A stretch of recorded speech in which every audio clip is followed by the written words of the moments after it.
Hello and नमस्ते friends, welcome back to our channel self education with us पर।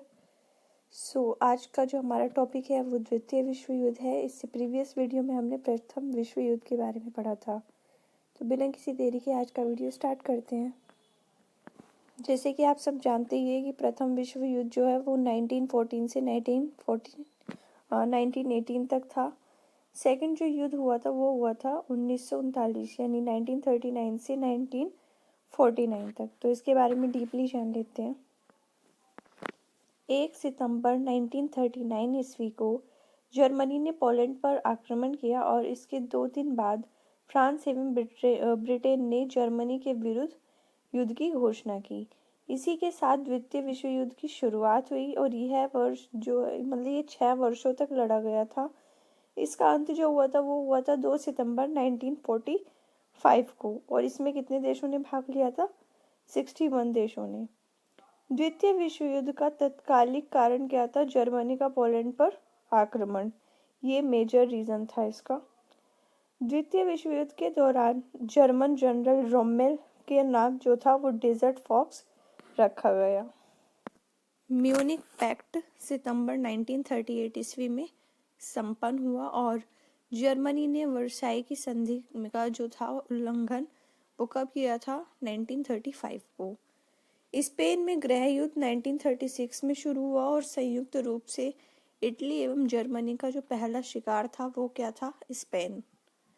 Germany द्वारा Soviet संघ पर आक्रमण करने की जो योजना थी उस ऑपरेशन को बारबोसा कहा गया था। 23 अगस्त 1939 को जर्मनी रूस आक्रमण समझौते पर हस्ताक्षर हुए और जर्मनी ने रूस पर समझौता उल्लंघन का आरोप लगाकर उस पर 22 जून 1941 में आक्रमण कर दिया। फरवरी 1943 में रूसी सेना जर्मनी को हराने में सफल हुई। जर्मनी की ओर से द्वितीय विश्व युद्ध में 10 जून 1940 ईस्वी को इटली ने प्रवेश किया। अमेरिका का द्वितीय विश्व युद्ध में जो प्रवेश था, एंट्री थी, वो 8 दिसंबर 1941 को हुई और इसका कारण था जापान द्वारा 7 दिसंबर 1941 का हवाई द्वीप स्थित पर्ल हार्बर के अमेरिकी नौसैनिक अड्डे पर जबरदस्त हमला। द्वितीय विश्व युद्ध के समय इंग्लैंड का जो प्रधानमंत्री था विंस्टन चर्चिल था एवं जो अमेरिका के राष्ट्रपति था वो कौन था? Franklin D Roosevelt. रूजवेल्ट राष्ट्रपति के पद के लिए 4 बार चुने गए और 1933 से 45 तक इसी पद पर रहे। वे अमेरिका के पहले राष्ट्रपति थे जिन्होंने 2 बार से ज्यादा इस पद की शोभा बढ़ाई थी और इनका जो संबंध था वो किससे था? डेमोक्रेसी या डेमोक्रेट पार्टी से। इंग्लैंड की शानदार अलगाववाद की नीति का विचारक कौन था? सैलिसबरी।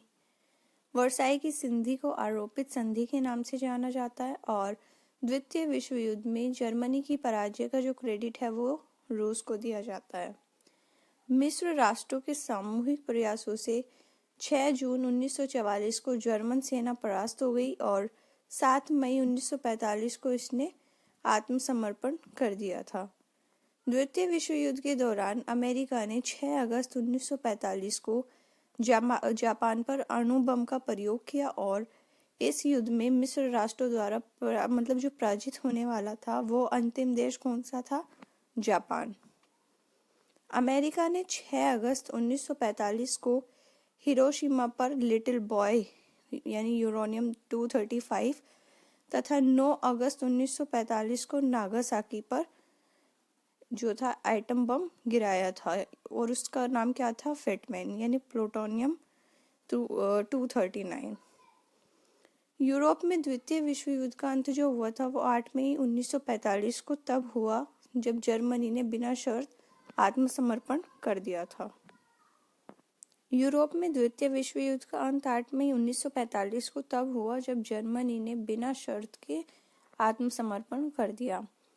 15 अगस्त 1945 को एशिया में भी दूसरा विश्व युद्ध समाप्त हो गया और जब जापानी साम्राज्य ने आत्मसमर्पण करना स्वीकार कर लिया था तो इस घोषणा पर 2 सितंबर 1945 को यदों की खाड़ी स्थित अमेरिकी युद्धपोत मिसूरो पर मिस्र राष्ट्रों के सर्वोच्च सेनापति मैक आर्थर ने समक्ष जो जापान थे उससे हस्ताक्षर लिए।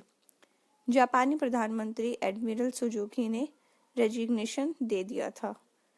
अंतर्राष्ट्रीय क्षेत्र में द्वितीय विश्व युद्ध का सबसे बड़ा जो योगदान था वो संयुक्त राष्ट्र संघ की स्थापना थी। तो ये जो था द्वितीय विश्व युद्ध के बारे में सारे पॉइंट्स थे मेन। अब हम थोड़ी एक नज़र डाल लेते हैं जापानी साम्राज्यवाद पर भी। इसका भी एक छोटा सा ही टॉपिक है। जापान के साम्राज्यवाद का सबसे पहला जो शिकार हुआ था वो चीन हुआ था। 1863 में एक अमेरिकी नाविक पेरी ने बल प्रयोग कर जो था जापान का द्वार अमेरिकी व्यापार के लिए खोल दिया था। जापान में आधुनिकीकरण की जो प्रक्रिया थी उसकी शुरुआत किसने की थी? मुत्सुहितो ने। 1872 में जापान ने सैनिक सेवा जो थी वो कंपलसरी कर दी थी। 1905 में जापान ने रूस को हरा दिया था। जापान रूस युद्ध की जो समाप्ति हुई थी वो 5 सितंबर 1905 को पोर्ट्समाउथ की संधि के द्वारा हुई थी। जापान ने 1931 में अपनी साम्राज्यवादी आकांक्षाओं की पूर्ति के लिए मंचूरिया पर आक्रमण कर दिया था और 20 मई 1933 को जापान ने राष्ट्र संघ की जो थी सदस्य जो उनकी मेंबरशिप थी वो रिजाइन कर दी थी। पीत आतंक से जापान को संबोधित किया जाता था और द्वितीय विश्व युद्ध में जापान ने धुरी राष्ट्र का साथ दिया था। अमेरिका ने जापान पर पहला अणु बम कब गिराया था? 6 अगस्त 1945 ईस्वी को हिरोशिमा पर। हिरोशिमा और नागासाकी पर अणु बम गिराए जाने के कारण जापान ने द्वितीय विश्व युद्ध में आत्मसमर्पण कर दिया था, क्योंकि उनके दो जो मेजर सिटीज़ थी वो शहर ख़त्म हो गए थे। आई होप कि ये वीडियो आपके लिए काफ़ी हेल्पफुल रहेगा। इसमें एक बहुत ही इम्पोर्टेंट टॉपिक कवर किया गया है द्वितीय विश्व युद्ध को, जो कि हर कॉम्पिटिटिव एग्जाम्स में आ ही जाते हैं इससे रिलेटेड एक आध क्वेश्चन। सो वीडियो को पूरा देखिएगा, लास्ट में चैनल को सब्सक्राइब कर दीजिएगा, ठीक है? Do like, share and subscribe and don't forget to hit the bell icon. Thank you.